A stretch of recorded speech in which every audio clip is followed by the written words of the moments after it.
Армысыздар, құрметті тіл үйренушілер. Сіздермен бірге әдеттегідей Алматы облысының тіл оқу әдістемелік орталығының оқытушысы Маралбаева Меруерт Жеңісқызы. Бүгін біз сіздермен орта деңгей, В1 деңгейіне арналған сабағымызды бастайтын боламыз. Бүгінгі біздің сабағымыздың тақырыбы «Сіз не істей аласыз?» Ал грамматикалық тақырып «Дағдылы өткен шақ». Олай болса, сабағымызды бастайық. Алдымен тақырыпқа көшпес бұрын мынандай сұрақтарға жауап беріп алайық.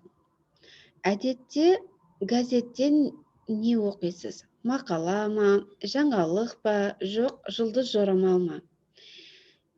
Теледидардан қандай бағдарлама көресіз? Сондай-ақ қандай телебағдарлама ұнайды? Ерекшелігі не? Қазақстанның атақты әртістерінен кімді атай аласыз? Өнер жұлдыздарының өмірлері сізді қызықтыра ма? Жауап бердіңіздер деген ойдамын.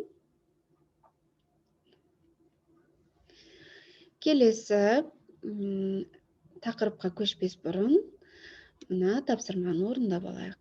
Жақша ішіндегі сөздерді пайдаланып сұраққа жауап жазыңыз. Кеше үйде болдыңыз ба? Яғни әркім өз жауабыңызды айтасыздар. Мысалы, жоқ, мен қонақта болдым. Бүгін дүйсенбі ме? Ініңіз қаладан қашан келеді?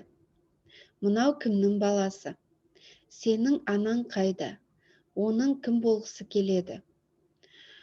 Бұл кімнің пәтері? Ертең театрға барасың ба?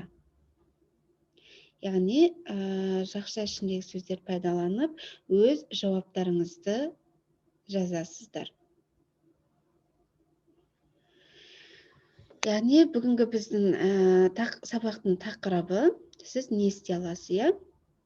Әркім өзі немен айналысатынын және не істей алатынын жауап беру керек. Мысалы, суретте көріп тұрғанымыздай, билей аламын.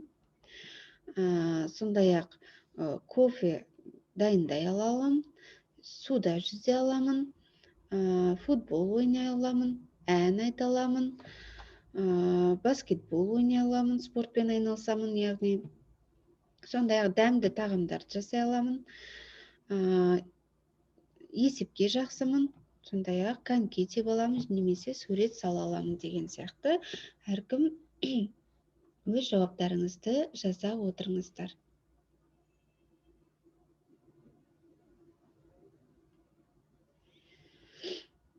Біз билей аламыз, сен арғарай көп нүктен орнын толтыруымыз керекпіз. Сен, сіз, олар, біз, олар, мен, ол, сендер, менің, інім деген сияқты.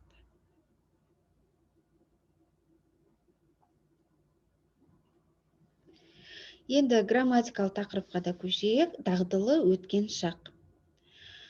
Ауыспалы өткен шақ қимыл иесінің ертеден дағдыға айналған іс-әрекетін білдіреді екен. Мысалы, олар демалыс сайын кездесіп тұратын. Яғни, өткен шақты білдіріп тұр, бірақ дағдылы өткен шақ, бұл өткен шақ қимыл иесінің ертеден болғандығын білдіреді екен. Жасалуы атын әп, етін, итін, итін екен.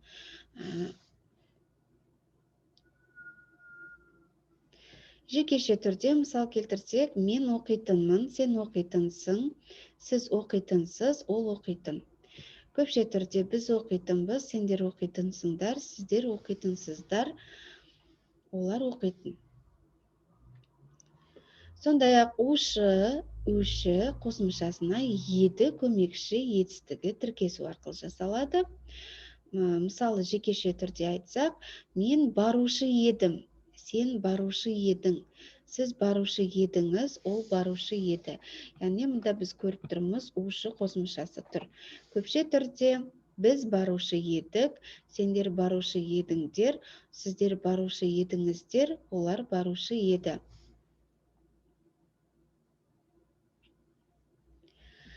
Тақырып түсінікті болса, онда тапсырмаға да көшейік.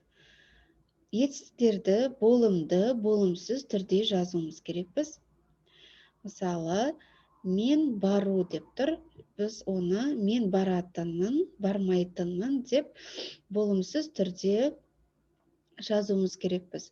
Сен айту, яғни әркім өзінше жазу керек. Сіз жазу, ол танысу, біз тұру, сендер сату, сіздер көру, олар кету. Болымсыз түрде жазуымыз керек үлгідегідей.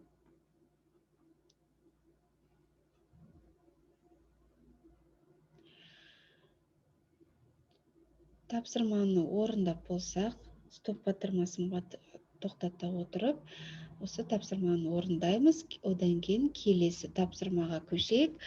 Болымсыз және болымды түрде тағы да мысалдағыдай етіп жазуымыз керекпіз.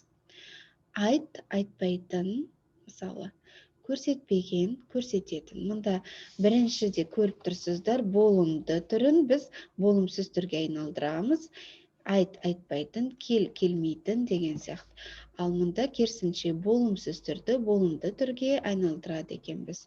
Көрсетпеген, көрсететін, таныспаған, танысатын деген сияқты етіп, қарама қарсы мағынада жазып шығуымыз керекпіз.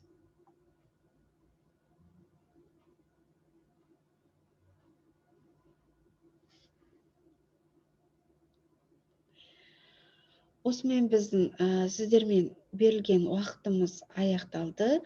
Сабағымыз түсінікті болды деген ойдамын.